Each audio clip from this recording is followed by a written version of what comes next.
Well, good morning.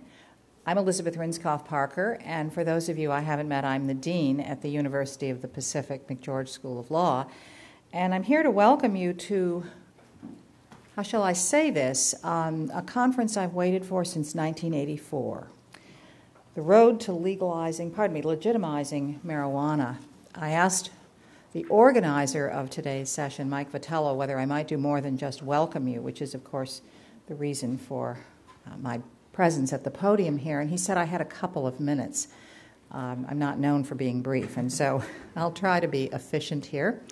I wanted to just mention three things. 1984, I was the general counsel of NSA.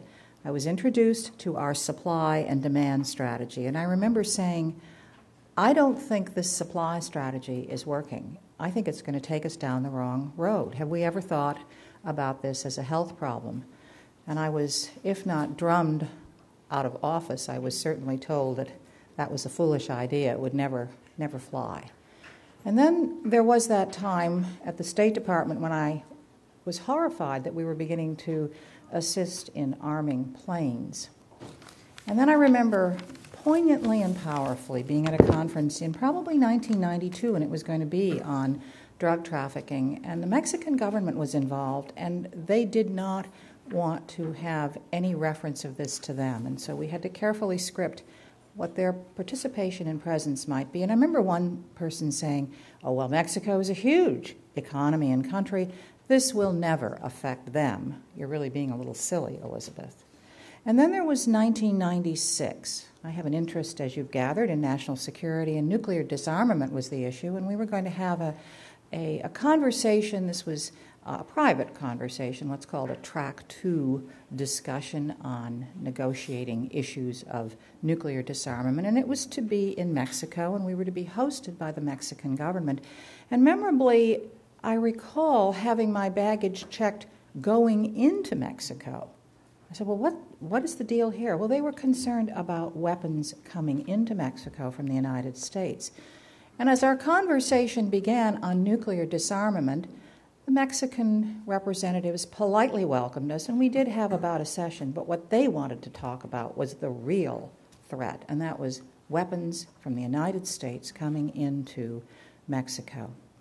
Well, I think those were, shall we say, predictors of why this conference today is so terribly important.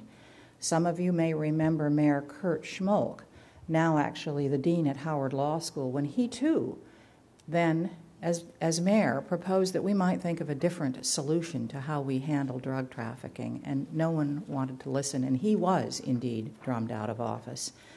And so I want to thank Mike Vitello and all of you who are participating today for being part of a conversation which I hope is exactly the kind of beginning that will produce even more conversations elsewhere around the country. I think there may be no more important national security, health, social threat than the one of drugs. Today we look at marijuana and how we manage them in a globalizing world.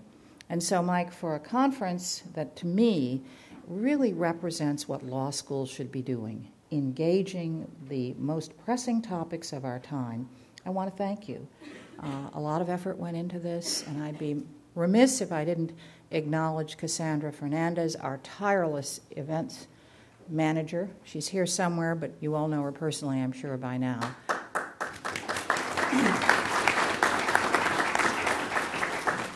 And then I will turn the podium over to our wonderful Associate Dean, Julie Davies. Frankly, this is a conference I wish I could spend every minute at. I'll have to bounce around being the dean, but I'm delighted that we're going to be able to have this on the web, because that will allow us to expand those who participate even beyond those of you here this morning. And so, Julie, thank you for joining us.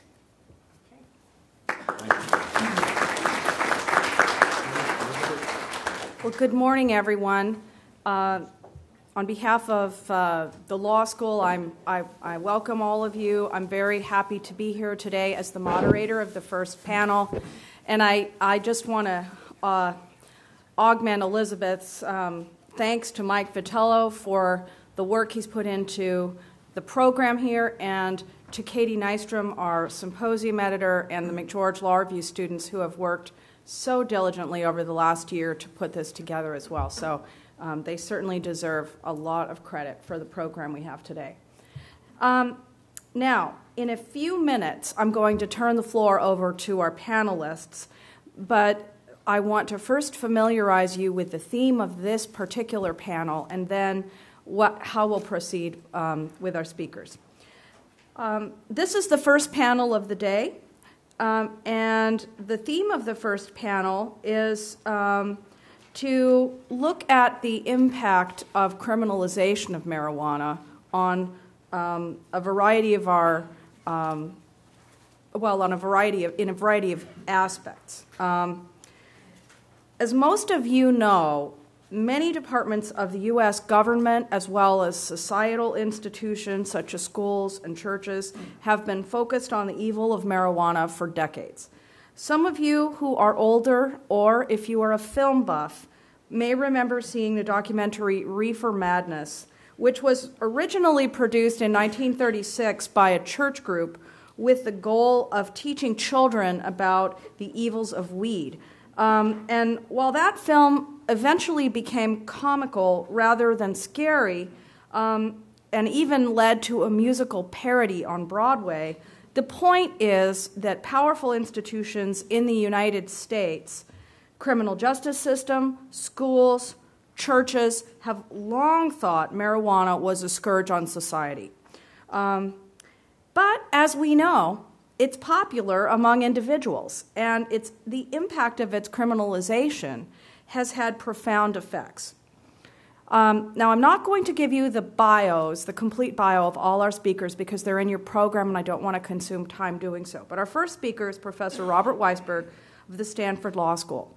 And he will talk about how criminalization of marijuana has influenced and shaped the criminal justice system.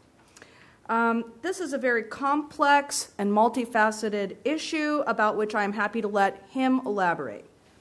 Our second speaker, Antonio Martinez Luna, is a former Attorney General of the Mexican state of Baja California, and he brings an entirely different perspective on the effect of criminalization of marijuana, because he served as a prosecutor on the front lines of narco-trafficking, along with the crime and violence that accompanies it, for a number of years, at great risk of personal harm to himself and his family. And he's given a lot of thought to U.S. drug policy and its impact on Mexico, and on crime in Mexico and the people of Mexico.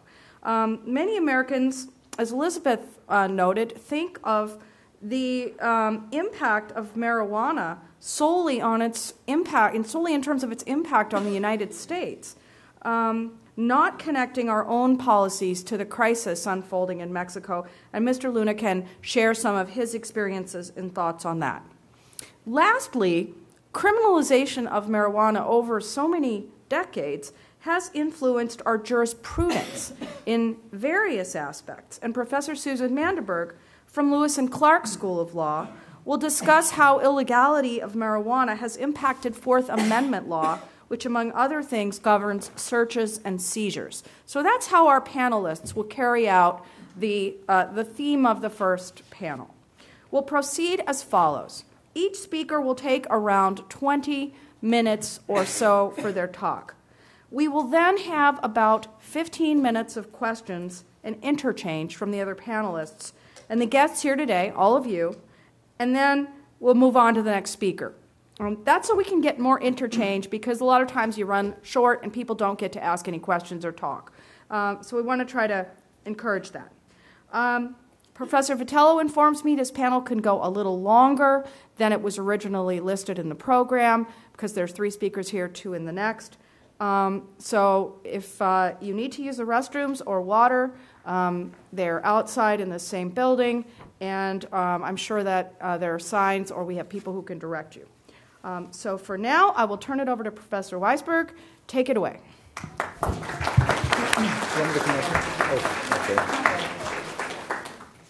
Good morning. I have been a lucky visitor before to this wonderful campus, and I very much enjoy being invited back.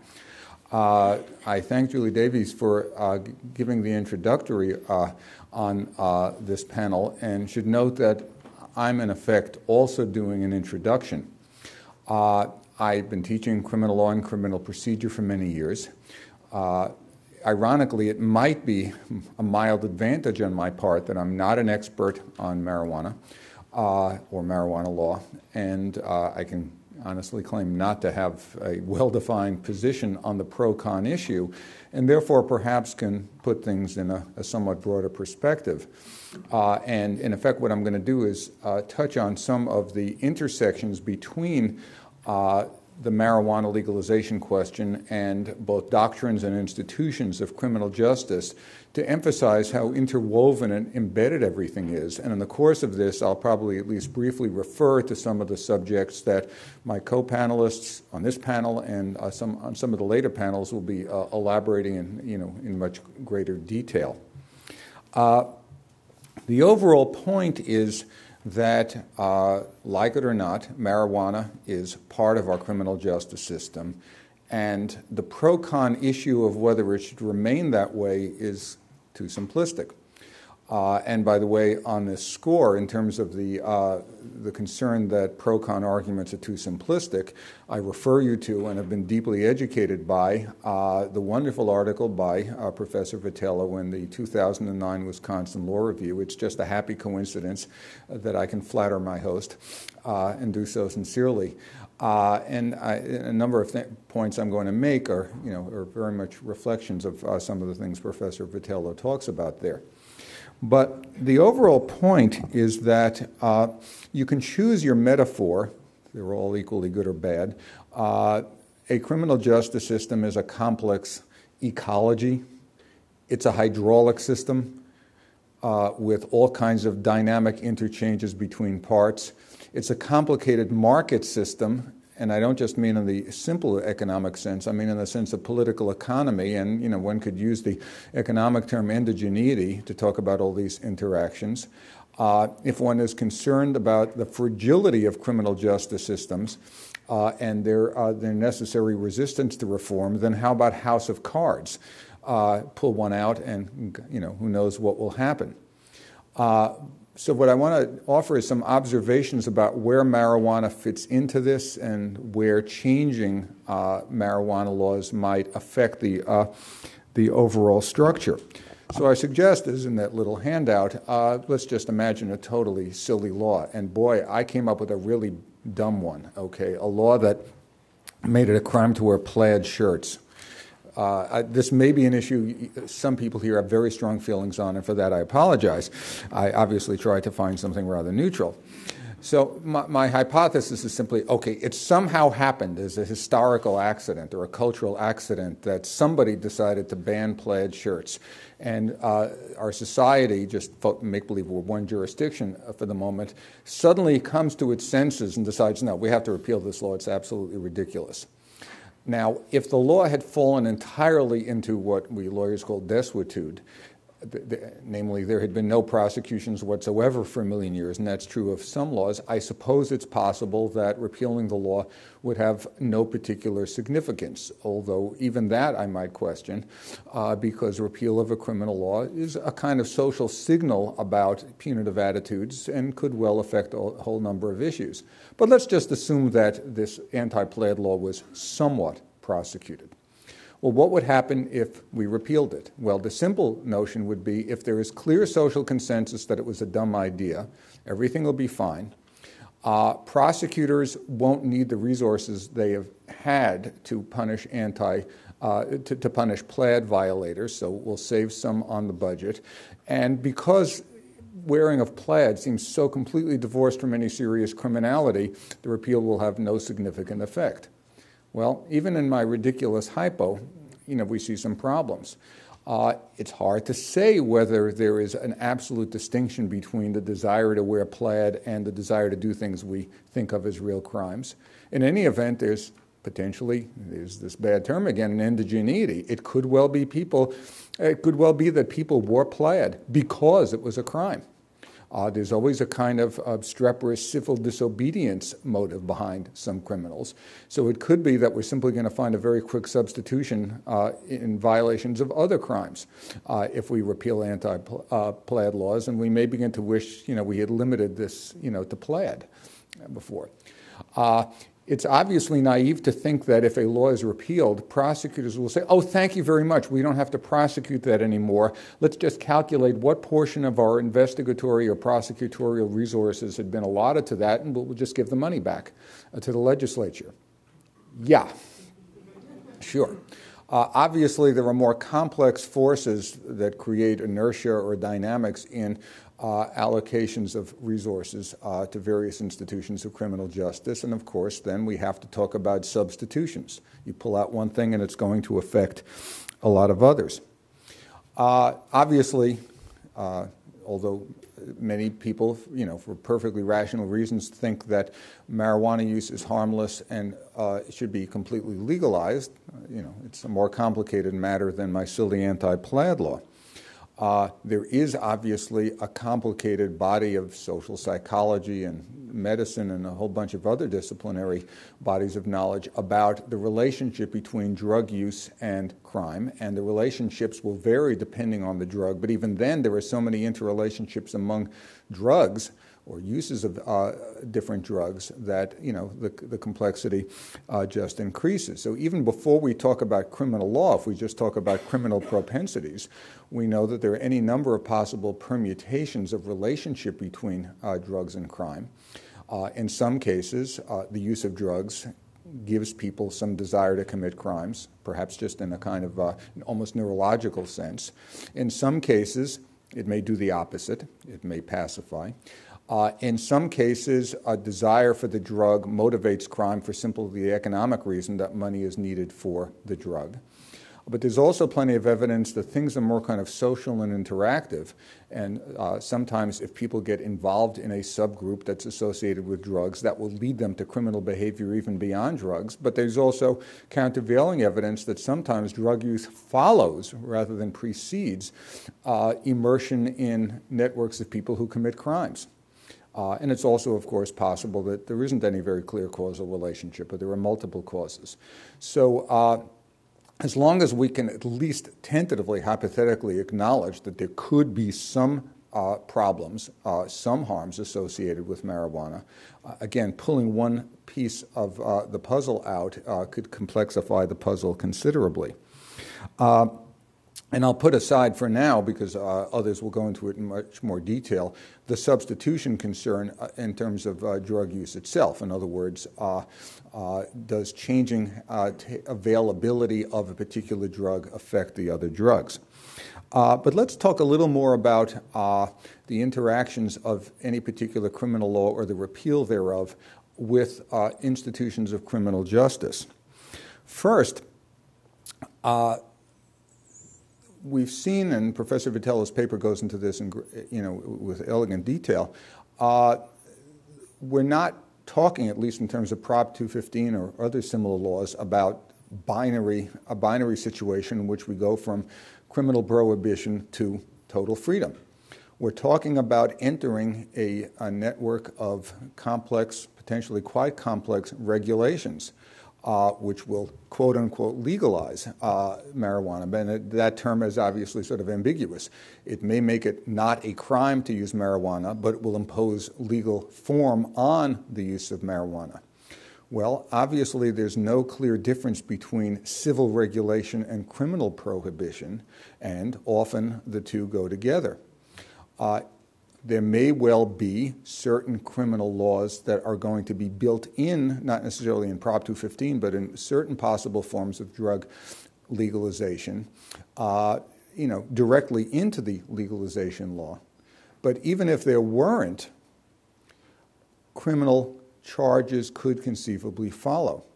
So, for example, if there are taxes imposed on the use of marijuana, even if there weren't a special marijuana tax evasion law, we don't know whether more general tax fraud laws or tax evasion laws would be implicated. I'll give you an interesting example, which by happenstance I read in the paper about 2 hours ago. Those of you who teach criminal law know one of the great things about it is you can be kind of self-indulgent and get up in the morning and just read the newspapers or read the blogs and say, I'm working, I'm doing research, okay? So, story today, Sac B. There's a town not that far from here called Ileton. Locals presumably know it. I've been through Ileton. It's a sleepy delta town. It's really very charming and interesting. It's truly off the beaten path, and if you're tired, as I sometimes am, of driving on freeways, when I've been going between the Bay Area and Sacramento on occasion, I've taken the indirect route. It's actually the direct route. It's sort of a hypotenuse. It's just very, very slow. If you take Route 16 through the delta, and Ileton is this place that time forgot. Well, it hasn't been completely forgotten. The story today is that the city fathers and mothers of Ileton seem to be in a complicated negotiation to set up a medical marijuana facility. I'll use that term carefully because the structure of it is, the business structure of it is unclear. It's going to be run through a nonprofit called Delta Allied Growers. And it may well be a very fine and productive and socially useful entity. So why is the district attorney for Sacramento County calling for a grand jury probe? Well, the story says it's kind of mysterious, and the people in the town admit to it being somewhat mysterious. But at least one of the allegations is that there's something funny going on in the, I guess one could loosely call it the licensing policy, whereby the town is authorizing this thing to be set up with vague allegations that there are kickbacks. So, for example, the business entities behind Delta Allied Growers are in the real estate development business as well, and gee, did somebody on the town council get a good deal on a house? I have no idea. The story is very vague. I simply want to note something about this. It would be one thing, and boy, this would be pretty interesting, if city officials, in a manner consistent with state law, got involved in authorizing a marijuana facility and then got busted by the feds directly for violation of the federal criminal law. I'm not sure that's ever happened yet. Possibly some of the others can tell us that. That would be one thing. But imagine even if the feds allowed state law legalization to proceed, which they're not quite doing now. It's still possible for federal criminal law to intervene here because of the federal fraud and anti-bribery laws, which are really designed precisely to ferret out at the federal criminal level corruption that has to do with business or other types of activities which are inherently legal, but nevertheless are corruptible. So there again, we see an example where you can't just change one thing or you can't add or subtract one thing. All kinds of levels of law are implicated in each other. Another important thing to note is the intersection of procedure and substance.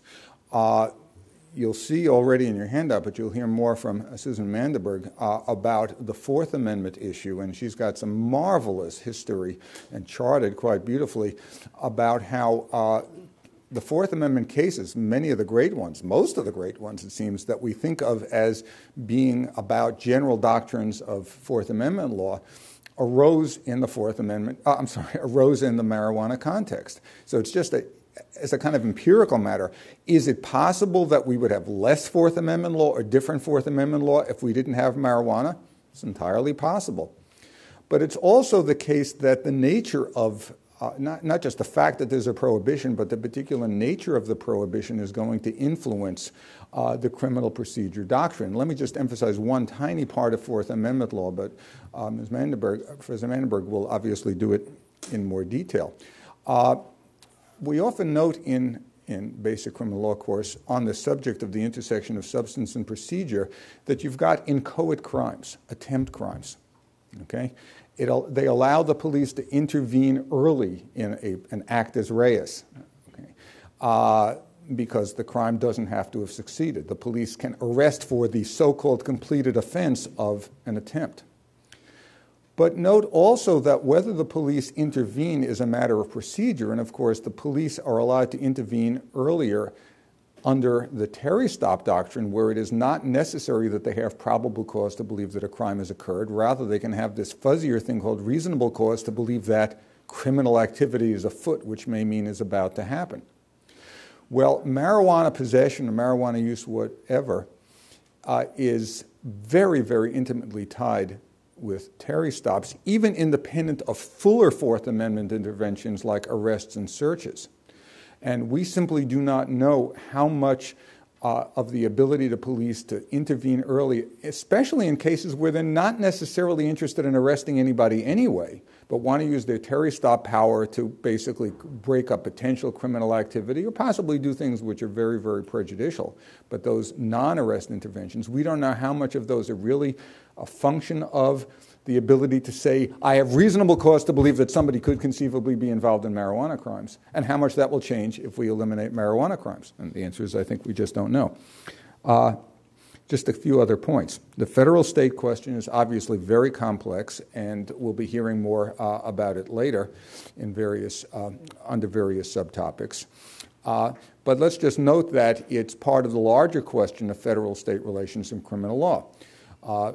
Many people decried the so-called over-federalization of crime in the United States. Think of the carjacking example as a recent controversial one. But the relationship between federal and state law is very complex. It's complex functionally, even if it isn't complex doctrinally. Witness, of course, the back and forth and the uncertainty about which I'm sure we'll hear more later, about whether it is now the position of the federal government that they really are going to prosecute marijuana activities which are legal under state law. So it's, first of all, a textbook case in prosecutorial discretion. But it's also the case that anytime something is on the books in state law, it's going to affect federal criminal law and vice versa, because so often, of course, the propensity, let's say, of a person to plead guilty, recognizing the danger of a severe punishment, may be a function of differentials between state and federal law. We know that many people plead guilty to state charges because they're told, we could talk to the U.S. attorney about this, and you know that the sentences are much greater. Conversely, and here we get not just into functional matters, but to actual doctrinal matters, whether something is a crime under state law affects the actual substance of criminal law simply because so many federal criminal laws incorporate in various strange ways state laws, such as the racketeering laws and certain others. So again, all those interactions need to be mentioned. Just two final points. Again, emphasize the prosecutorial substitution problem. Again, it would be rather naive to say, we're not supposed to or we can't arrest people or prosecute people for marijuana anymore. We'll calculate that portion of our budget and give it back. That's not going to happen. But it's an example of a larger phenomenon that's part of this overall hydraulic system, and that is when we say we're going to change something where common sense or good philosophy would dictate it, as it may well here, we tend to think, well, we'll then get back to the kind of natural state of criminal justice. There is no natural state of criminal justice. Criminal justice is an artifice like any other institution, and it's contingent and it's interactive and so on and so on. So it could be that the natural state of criminal justice is a function of the amount of money, for example, that the legislature is allocated to prosecutors more than it is about the amount of crime or about the number of criminal laws. Okay. Last point, and I think it's particularly timely because of something that's going on in the federal courts now that are about state law or about state institutions, but are very different from marijuana. You may have noticed that pretty much the entire prison system of California is under federal court control right now. I use the term pretty much loosely, but that's sort of accurate quantitatively. Pretty much the whole thing, especially through the medical care issue, and obviously one of your colleagues, Professor Kelso, obviously is intimately involved in that. Okay, the claim that legalizing marijuana will take pressure off the incarceration system is interesting, and to some extent it surely will. But unraveling the question of how much it will do that or how that will happen is unbelievably complicated. We might first like to know how many people are in the state prisons. Remember, it's the prisons, not the jails, that are under federal control. How many are in state prisons for marijuana crimes? That's not an easy thing to tell. Not a lot for people just kind of busted for smoking pot, but there are dealers. There are people engaged in various kinds of wider criminal conspiracies or criminal activities where marijuana is a part of the crime. They may be in state prisons. We also have what's happening right now in the state system, so under the guise of the term realignment, that's a good euphemism, or another one called devolution, which Governor Brown is involved in promoting, talking about shifting resources and human bodies from the state prisons down to the counties. And obviously, the line between misdemeanor and felony becomes very blurry and very complicated, especially as it plays out in terms of relative sizes and flows between the prison and jail systems. Last point in that regard, there's always a kind of shadow criminal law, even where things aren't strictly illegal. So, as many of you know, one of the large problems afflicting the prison system, and just the state prison system for the moment, is returns to the prison system due to parole revocations. Parole revocations don't have to be crimes. Sometimes they are real crimes, but the prosecutor decides to treat them as parole revocations because that's quicker and easier and it gets you back in prison. Sometimes they're so-called technical or administrative violations, which are not crimes, and they need not be.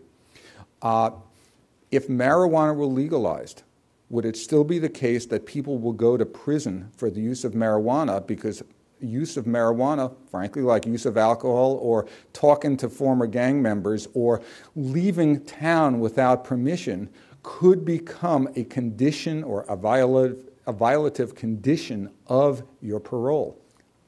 My profoundly expert answer is, I have no idea. Which may be my overall theme here. But with that, I'll turn it over to my colleagues.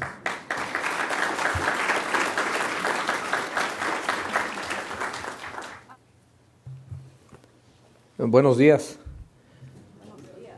Para aquellos que no entienden español, poquito. Good morning. Dean, thank you very much for the invitation. Mike, Judy, Katie, Cassandra, thank you for, and I forgot your name because you were very illustrative too on the way back. Excellent driver. And tourist guide too. Thank you. It's an honor for me to be in Sacramento. It's the second time in my life I've been here. But today I've seen more than I saw last time. I think I came as Attorney General in a meeting between Attorney Generals from border states. At that time, I think the Attorney General was Dan Lundgren. And it was part of the cooperation or communication between different states. In Mexico, the role of the Attorney General is different, a little bit different. In Mexico, the Attorney General is 95 or 98% prosecutor, different than in the States. In Mexico, you're not elected. You're semi-elected in some states. But basically, you're appointed by the governor and respond to the governor 100%. Obviously, you respond to the people, but the governor is your boss. And he decides as far as financial adjustments, anything, but you depend from the governor. Even if the Congress elects you, that's the way it is in some places. That's the way it happened with me. The governor submits 3 names to the to the Congress, and the Congress votes on who would be the Attorney General, and that's the way I got elected. It changed. Now the governor appoints them straightly, but so it's very different ways of doing things. And the Attorney General in Mexico has under his staff all the district attorneys. I had 250 district attorneys under my operation, plus the investigative agents, plus the forensics, plus other social planning that the Attorney General's office had or has still. So it's different from the United States, the way we handle things in Mexico. We're so different that the laws are different. In Mexico, if you get caught with drugs, the minimum time that you will do is 15 years. That's the minimum. The problem is getting caught. In the States, if you get caught with 10 kilos of marijuana, you get a slip in the wrist, and you're off, because it's too expensive to prosecute you or to keep you in jail. So, as you mentioned, it's all related to money. There's also different things that happen in the way you treat or the way you attack violence, or the criminals that are very violent within these operating cartels. In Mexico, the way they operate, we do capture a lot of individuals. We do seize a lot of drugs. We do seize a lot of weapons. 95% of the weapons seized for these cartels are weapons bought or gotten from the United States. 95%. When that topic, Dean mentioned that topic when we first started this symposium, when we raised those topics with the United States, the answer was, we cannot do anything about that. But all those weapons, the reason these individuals are very dangerous is because they have AK-47s. They just arrested 2 individuals in a border town in Mexico. They had 135 grenades that came from the United States, bazookas, 50 calibers that are made to pass bulletproof vehicles, which we use as attorney generals. So when you say when you say, well, we need cooperation, if we wouldn't sell guns to these individuals, they wouldn't be that dangerous. They have better weapons that the local governments do. As local governments, we cannot get automatic weapons, and these individuals could. So, just as an example of things that happened, and when I was I was Attorney General for 6 years in Baja, and that's a full term. It is very, very complicated to keep on going with the next governor, because it's a very trustworthy relationship. But it has happened, not in my case, thank God. Because you change the way of life of your family and friends. I had to be, whenever I went someplace, I had to, in my car is a 6-level bulletproof Suburban, and I had a Suburban in front with 4 bodyguards, and then a Suburban in the back with another 4 bodyguards and my driver. And my kids had to have their bodyguards. My father had to have a bodyguard. And now that I'm out of office, thank God, it's been 3 years, and I don't have any information that leads me to believe that I'm in danger or my family is in danger. But at that point, and up to right now, I live in the United States, because otherwise something might happen to me. So I don't want to run the risk. I run other risks, like going to Vegas. But the way the cartels work in all over the world, not only in Mexico, is that first they have to establish their mechanisms of protecting their identity. There are certain rings that if you capture whoever is transporting the merchandise, it's very hard for you to get to the top kin, to the top chief, the top guy. It's very difficult to get to those, because they don't know, they only know who they're going to take it to. And then the other one who takes it, that merchandise, who's going to take another, he knows the other guy. And they're very intelligent. If they use their intelligence for a lawful activity, they would be very rich too, because they're very intelligent. But they don't do that. They don't think that way. They don't want to live legally. and they live very well, very fast, very dangerous, and very little, because most of them get killed or get thrown in jail.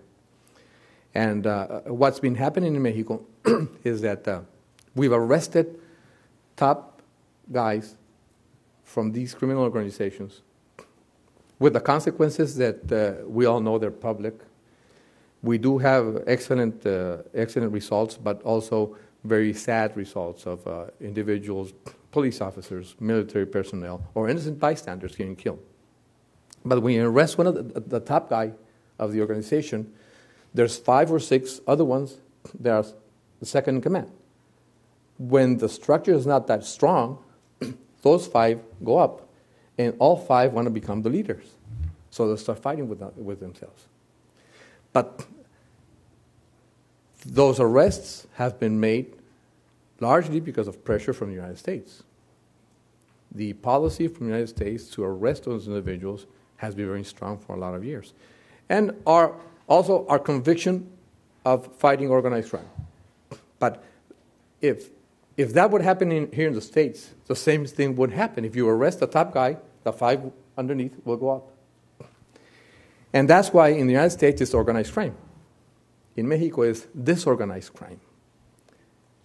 So when you have those individuals that don't follow the same path of honor, because those individuals also had some type of honor, if they gave you their word, they would go by that, even if they're criminals within themselves. When they're fighting with themselves, it's very difficult. And the level that they have, if you arrest the first one and the second one, the level of intelligence that the one that's leading the pack is very, very low. So they're very violent. They're very violent. The first individuals that led those packs were not drug addicts. They were businessmen, as it is in the United States. But as you arrest them and go down the scale, those guys are the ones just that sometimes we arrested an individual who he used to be a leader of the pack, but started consuming drugs, and he could not do anything else but kill individuals. Whoever got kidnapped because he was part of the other gang, he dissolved them in acid. And we caught this individual, and this individual has a brother that lives in San Diego. If you don't know, because it seems that Mexico is a very bad part of criminals, but if you don't know, if you know San Diego, there's a part underneath the Coronado Bridge in San Diego, just 5 minutes from downtown San Diego, that's called Barrio Logan. All in the 90s, all the individuals who went into Mexico, into Tijuana, and assassinated other individuals were from Barrio Logan. They crossed the border, killed, and came back. Everybody knew. Mexico and the United States. But that was the way the game was played. Barrio Logan. You just Google it. Barrio Logan. It was very dangerous. Not anymore. But those scales had gone up, and the profits of these individuals were very high.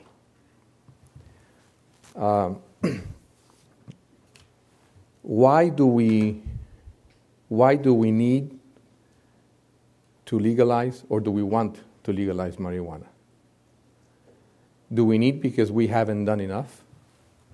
Do we need because we can't do anything else? Because we agree that one thing is that marijuana is not that good for you, as alcohol or cigarettes. If you smoke cigarettes, it's bad for your health and bad for your neighbor. If you abuse alcohol, it'll be bad for whoever's in the next car. Marijuana is a combination of both, alcohol and cigarettes.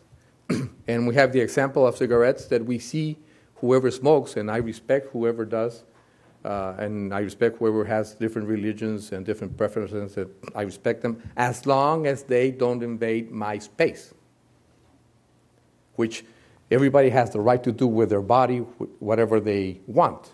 That's a worldwide assumption, and it's right. It's the right constitutional right. And but as long as that, when you go past that line, that's when you smoke. That's why we see those areas. We almost put them in a bubble. Yeah, okay, you can smoke, but you're sick. Go over there. Go in that corner. And that happens. And that's maybe 10 years ago, it was very popular. All the movies had all the actors and actresses smoking. It was very popular. Now, it's not that nice. So, do we need to legalize it because we cannot do anything else? Or do we legalize it to eliminate the violence related to those crimes? Because right now, we fought drugs because they're illegal. If they were legal, we wouldn't fight them. We wouldn't need to fight them as prosecutors. And the way we thought in Mexico, when violence started arousing, we said, you know what? As long as the drugs go into the states, we don't care. Because they're the ones who use them. And we're the ones getting killed. It's something incredible. We're fighting and killing ourselves in Tijuana, in Mexico.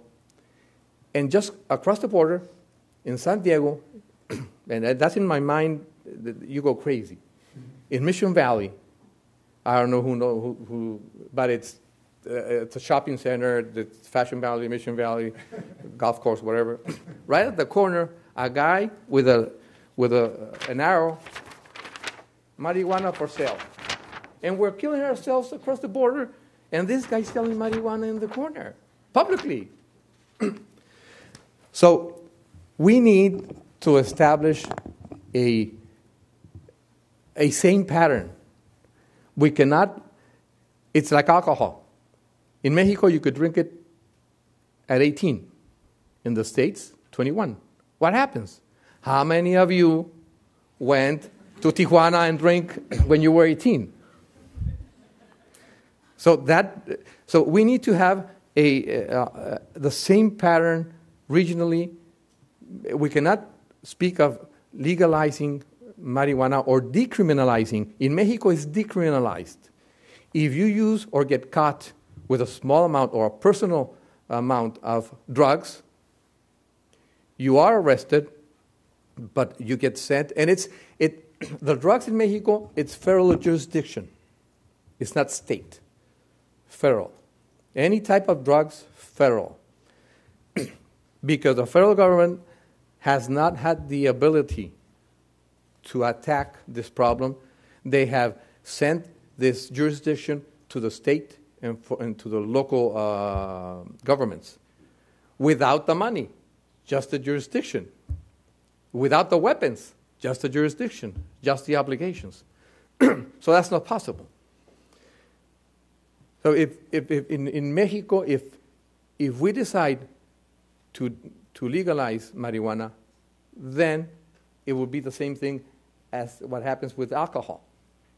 You will go to Tijuana and buy marijuana and smoke it safely. So we have to, the decriminalization of drugs is very important. At the stage that we're at right now, I think it's the right thing to do, what we have right now. Decriminalize it. The people who are addicted to the drug, they don't have a say on this because their mind is not perfect. Well, mine's not perfect either, but because I accepted a job as Attorney General, but it's better than them. And they cannot discernate, they cannot think correctly. And I think that we need, as a region, because we have the foreign trade agreements between Canada, the United States, and Mexico, we have to think, because I am sure that we haven't done enough to fight organized crime, not in the States and not in Mexico. I've seen technology that can be used at the borders that nothing will go by. Nothing. I've seen it. And we don't use it. We don't want to use it? Or we cannot afford it. We don't want to use it. Just as an example, I'll tell you a brief story as Attorney General. I was in a regional meeting of auto theft. Highway Patrol, San Diego Police, Chula Vista Police, and our counterparts in Mexico. And they said, Attorney General, for the last 6 months, we have 3,000 vehicles that went from Chula Vista to Tijuana. And I said, well, I don't agree. I don't think it's 3,000. I think it's about 10,000. But how do you know? Well, we have a sensor that's at the border, and when you go by with that GPS, it'll detect a stolen vehicle. Okay, well, where's the sensor? Well, it's right at the border. Where does it sound? Right at our office. And we don't have enough time to react. Well, can you move it maybe 2 miles to the north? And he said, no. And then, okay, well, can you make it interact with our customs? Because I was also port director for customs in Tijuana. And said, can you interact it with our stoplights? It's green or it's red. And if a car goes through that's stolen through your sensor, we'll put all our lights in red and nobody will go through. I said, well, I cannot do that either. I said, then you don't want to do anything. and that happened to me. But I know there are laws, and we do have to create an international panel. Because we have to have the same laws, the same rules, regulations, maybe even judges to treat this problem, because it is a health problem. You don't know what I've seen when people are under the effects of drugs. I've seen a 15-year-old kid kill his sister-in-law with a knife, and then kill 3 nephews, 3, 4, and 6 years old, because this guy, 15 years old, was under the effect of drugs. And then he tried to kill his brother, who was the father of the kids and husband of the woman that got killed. I've seen, and that's only an example, I've seen officers get decapitated because they arrived at the wrong house and criminals were there, and their heads thrown. That's because we're fighting crime. If we weren't fighting crime, no problem. Go through. But we're fighting crime. And that's part of the theme and the topic that I was asked to touch is, what would happen if marijuana was legalized? Would the violence in Mexico change those cartels? If marijuana was legalized, I think that depending on who gets authorized to grow, produce, transport, store, and sell, if you give these guys the possibility of doing that, which I don't think that would be, then they would still, because that's what they know how to do. But if you don't, these individuals, they don't know anything else. They'll still be black market. And these individuals, I think, will shift into other sectors of organized crime. Because organized crime in Mexico is not only drugs. They now kidnap, they murder, steal vehicles, undocumented individuals. They control everything in the underworld. It's like in Tijuana, going across the border. About a year and a half ago, there was 3 vans going through the border. And these vehicles, what they did, each had 25 undocumented individuals in each car. And you remember that whenever something happens in the United States, or in Mexico, because the same thing happens over there, they explain to you exactly the diagrams and whatever, right? In this case, nobody said anything. But something went wrong, and there were 3 vans aligned. They were going across with 25 individuals in each van. And all of a sudden, gunfire. And do you think the driver, with all technology, do you think the driver on those vehicles said, maybe they won't notice? No. The officer there knew what was going on, and there's no way he would think, this guy is stupid, he's not going to see me, or he's blind. And 3 cars. Well, no. So I think that that these individuals would relocate into other sectors of crime. They would not go into private practice. They will go into other places and start dealing with cocaine, with fire weapons, with other things. I don't think that of course, marijuana is one of the highest or the most used drugs, at least in this region, and for that merchandise, that violence will go down. For that merchandise, but that doesn't mean it'll stop. That doesn't mean it'll stop.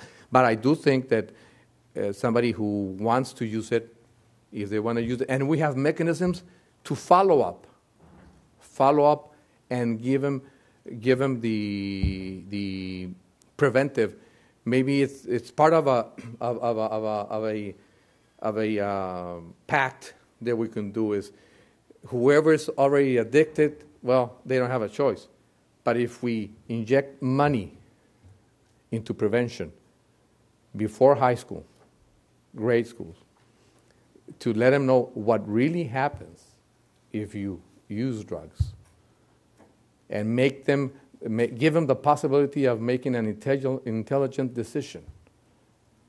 Then, but I don't know if we have the means, or if we have the cooperation between countries, or if we want to, because sometimes we do have everything in our hands, but we don't use them. I think I went over. Okay. Thank you.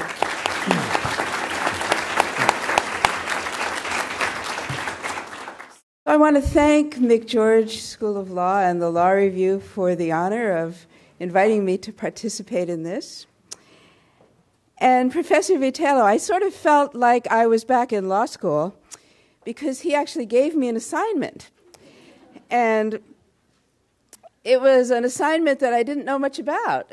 So he said, Susan, I want you to look into whether the law of search and seizure would be different today if marijuana had never been illegal.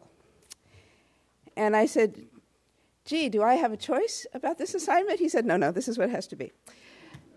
So I'm really presenting sort of an historical view. Would we have a more individual rights friendly Fourth Amendment if marijuana had never been illegal? Or on the other hand, would we have had a more law and order oriented Fourth Amendment if marijuana had never been illegal? What's the effect been? And here, I'm not talking about drugs. There have been lots of articles written about the effect of the so-called war on drugs on the Fourth Amendment. I'm isolating marijuana from the other drugs that have been the objects of searches and seizures. So we have to think about really 5 different periods of time when we look at this history. First of all, before 1937, marijuana was not criminalized at the federal level. And the Fourth Amendment did not apply to the states. And so even though many states had criminalized marijuana, not all that many actually, but a number of states had criminalized marijuana, the Fourth Amendment was irrelevant. 1938 or 1937, the federal Congress enacted the Marijuana Tax Act of 1937 for the very first time, criminalizing the possession or transfer of marijuana without the proper federal, essentially tax-based documentation. And of course, the Fourth Amendment did apply to the federal government. The exclusionary rule had applied to the federal government since the Weeks case in 1914. And yet, between 1937 and 1949, and you'll see in a minute why I break that out, there were fewer than 10 reported federal search and seizure cases that had anything to do with marijuana. And all of these cases were decided by lower federal courts. None of them broke any new ground. All of them merely applied existing Fourth Amendment doctrine to situations that happened to involve marijuana. In 1949, the U.S. Supreme Court decided Wolf versus Colorado, which applied the Fourth Amendment to the states for the first time. However, Wolf versus Colorado did not require states to use the exclusionary rule. Although state law enforcement officers had to follow the Fourth Amendment, states were free to adopt whatever remedy they desired if the law enforcement officers violated the Fourth Amendment requirements. And the existence of the Fourth Amendment or the application of the Fourth Amendment to the states at this point, without the exclusionary rule, was impossible essentially for any cases to reach the Supreme Court from state court because of something called the adequate and independent state grounds rule. There was never any federal remedy problem whose absence could create an issue that the Supreme Court could look at. So there were no cases coming up to the Supreme Court from state courts at this time. And again, although there were federal crimes that were on the books, especially after 1951, when the Congress enacted something called the Boggs Act, 1956, when Congress enacted the Narcotic Control Act, there was something called the Silver Platter Doctrine that allowed evidence that was acquired by state law enforcement officers in violation of the Fourth Amendment. That evidence could be given to federal prosecutors and used in federal court without it violating the Fourth Amendment. That doctrine existed up until the mid-1950s. And even though there were federal prosecutions and federal searches and seizures, there were only about 45 lower federal court opinions involving both search and seizure and marijuana in this time frame. And none of these resulted in Supreme Court opinions. So essentially what we have up until 1961, even though marijuana was illegal in many states, and even though there were federal laws making marijuana illegal, essentially no cases went up to the U.S. Supreme Court. Could not affect the substance of Fourth Amendment doctrine. Things changed in 1961 with Mapp versus Ohio when the exclusionary rule was applied to the states for the first time. This application of the exclusionary rule to the states coincided with a change in the demographics of how marijuana was being used. Up until this point, marijuana was, and there are studies that indicate this, marijuana use was essentially limited to what were considered marginal populations, mostly Mexican Americans, Mexican citizens living in the United States, African Americans, and other people who were considered to be involved in marginal sorts of activities like playing jazz music, for example. And this all started to change in the early 1960s. There was an increase in use of marijuana by people from the American middle class, in particular college students. And the use of marijuana by people from the American middle class it continued to grow throughout the 1960s. By the mid-1960s, estimates placed those who had tried marijuana at least once, and I assume that means they inhaled, as between 8 and 25 million people in the United States. That's by the mid-1960s. Arrests for marijuana increased, but the arrests couldn't keep up with the pace of use. Law enforcement officials did not have the resources. So even though the use of marijuana was increasing, the percentage of people actually arrested for using marijuana was relatively small. And law enforcement efforts were concentrated on sellers and on selective enforcement, by which is meant that it was still people who were considered marginal, in other words, not white middle-class people, who were mostly arrested for either possessing marijuana or for other crimes involving marijuana.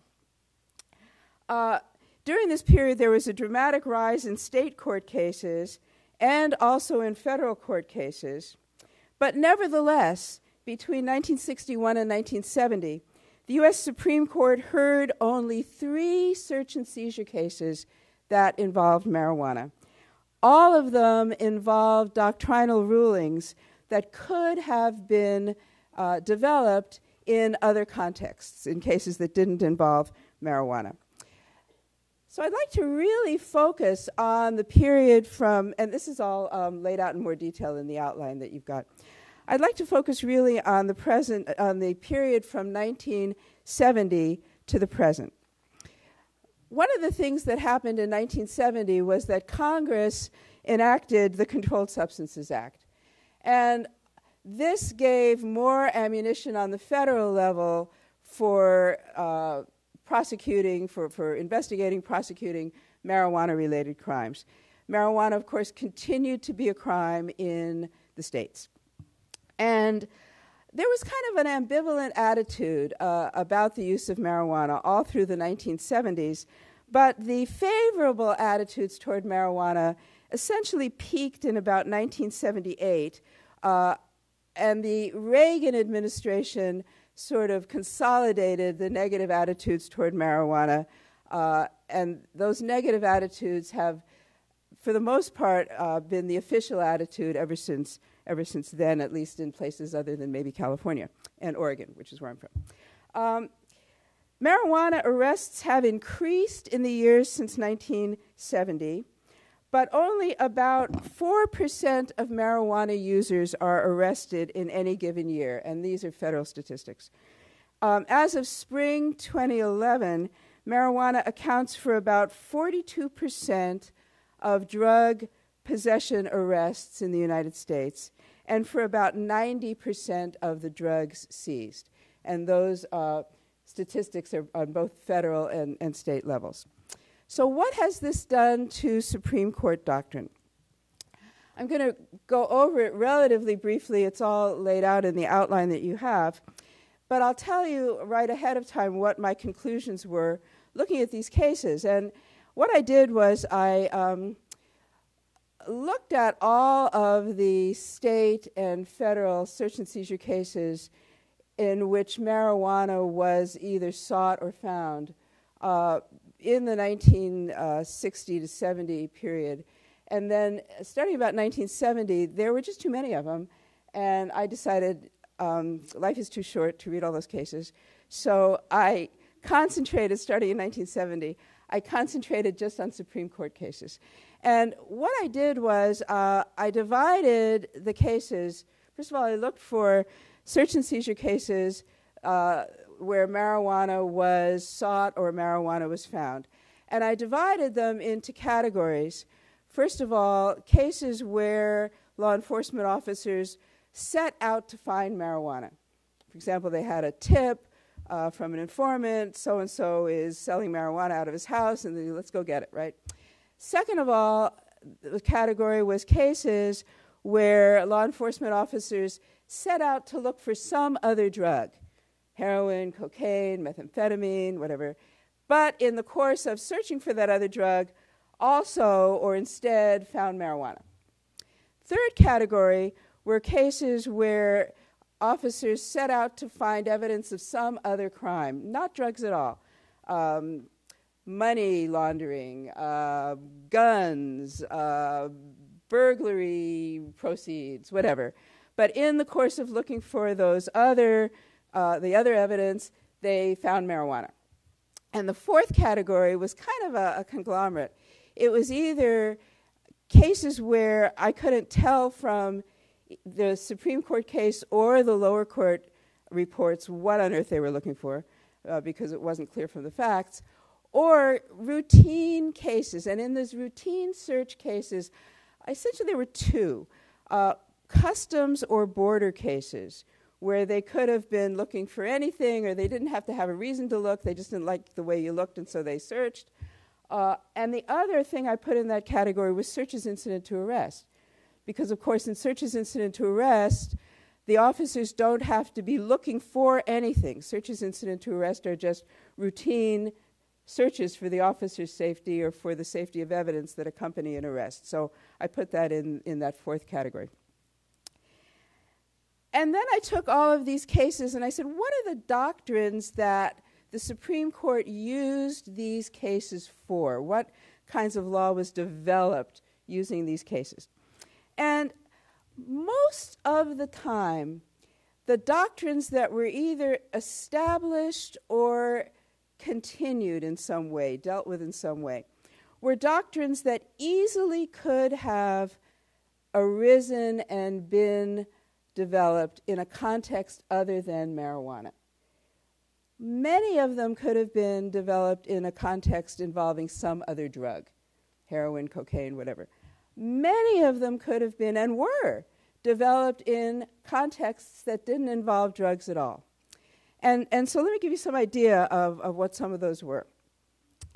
The open fields doctrine. And this is sort of inside baseball. For those of you who aren't lawyers, I'm not going to bother to explain the doctrines. But the open fields doctrine, for example, the first case that established the open fields doctrine was an alcohol case. They were looking for a still, right?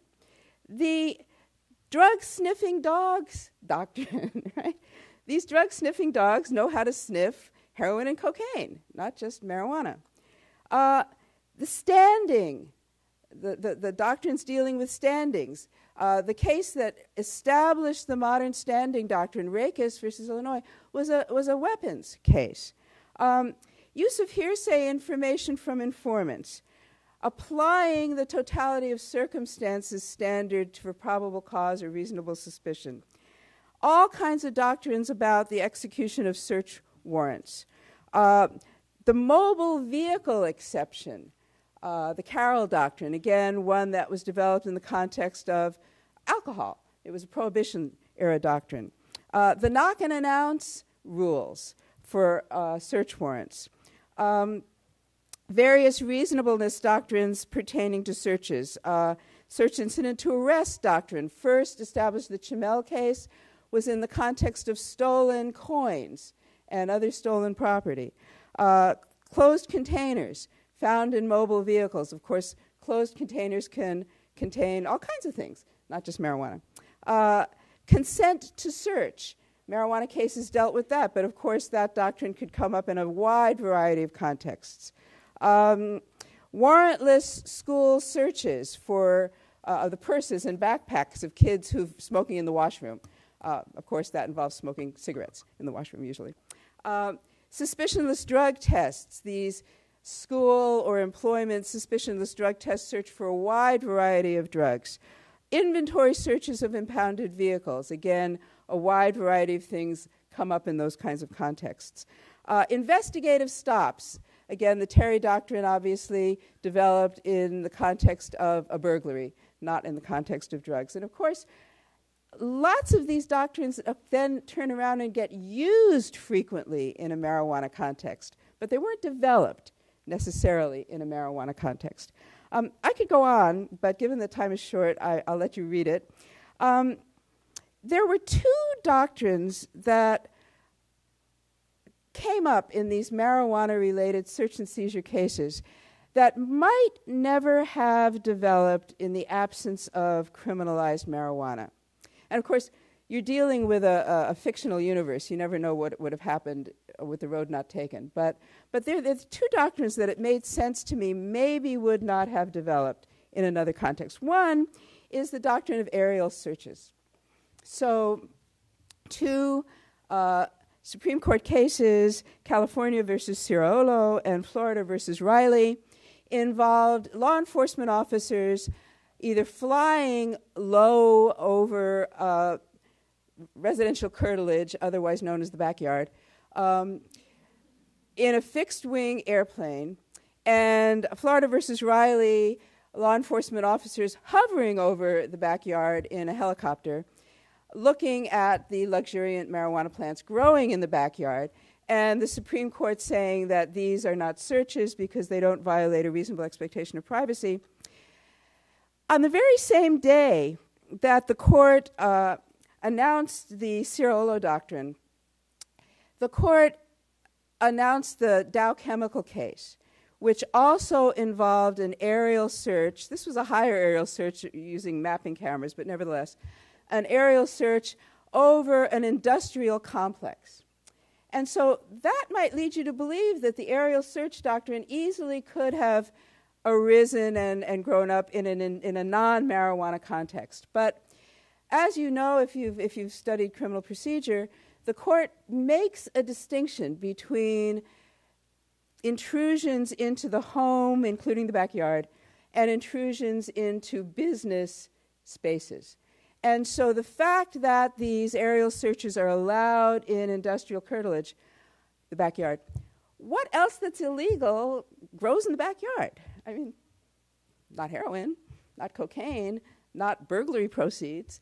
So marijuana probably had a lot to do with that doctrine. The other one is the thermal imaging doctrine. So the Kylo case, again, this is one that actually is protective of individual rights so far.